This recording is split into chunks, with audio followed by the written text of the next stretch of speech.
जय श्री कृष्णा दोस्तों। आज मैं आपको सुनाने जा रही हूँ हल छठी व्रत की कथा। भाद्रपद के कृष्ण पक्ष की षष्ठी को यह पर्व भगवान श्री कृष्ण के ज्येष्ठ भ्राता श्री बलराम जी के जन्मोत्सव के रूप में मनाया जाता है। इस दिन श्री बलराम जी का जन्म हुआ था। हल छठी व्रत की कथा निम्न अनुसार है। प्राचीन काल में एक ग्वालिनी थी। उसका प्रसव काल अत्यंत निकट था। एक ओर वह प्रसव से व्याकुल थी तो दूसरी ओर उसका मन गौरस दूध दही बेचने में लगा हुआ था। उसने सोचा कि यदि प्रसव हो गया तो गौरस यूं ही पड़ा रह जाएगा। यह सोचकर उसने दही के घड़े सिर पर रखे और बेचने के लिए चल दी। किंतु कुछ ही दूर पहुंचने पर उसे असहनीय प्रसव पीड़ा शुरू हुई। वह एक झरबैली की ओट में चली गई और वहां एक बच्चे को जन्म दिया। वह बच्चे को वहीं छोड़कर पास के गांव में दूध दही बेचने चली गई। संयोग से उस दिन हल छठी का व्रत था।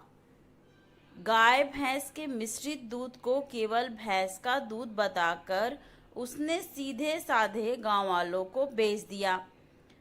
उधर जिस झरबैली के नीचे उसने बच्चे को छोड़ा था उसके समीप ही खेत में एक किसान हल जोत रहा था। अचानक उसके बैल भड़क उठे और हल का फल शरीर में घुसने से वह बालक मर गया। इस घटना से किसान बहुत दुखी हुआ। फिर भी उसने हिम्मत और धैर्य से काम लिया। उसने झरबैली के कटे कांटों से एक बच्चे के चीरे हुए पेट में टाके लगाए और उसे वहीं छोड़कर चला गया। कुछ देर बाद ग्वालिनी दूध बेचकर वहां पहुंची। बच्चे की ऐसी दशा देखकर उसे समझते देर नहीं लगी कि यह सब उसके पाप की सजा है। वह सोचने लगी कि यदि मैंने झूठ बोलकर गाय का दूध बेचा ना होता और ना ही स्त्रियों को धर्म भ्रष्ट किया होता तो मेरे बच्चे की यह दशा ना होती। अतः मुझे लौटकर सब बातें गांव वालों को बताकर प्रायश्चित करना चाहिए। ऐसा निश्चय कर वह उस गांव में पहुंची जहां दूध दही बेचा था।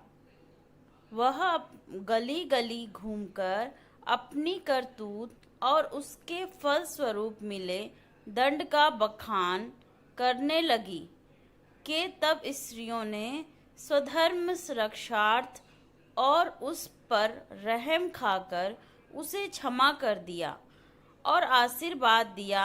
बहुत सी स्त्रियां द्वारा आशीर्वाद लेकर जब वह पुनः झरबैली के नीचे पहुंची तो यह देखकर आश्चर्यचकित रह गई कि वहां उसका पुत्र जीवित अवस्था में पड़ा है।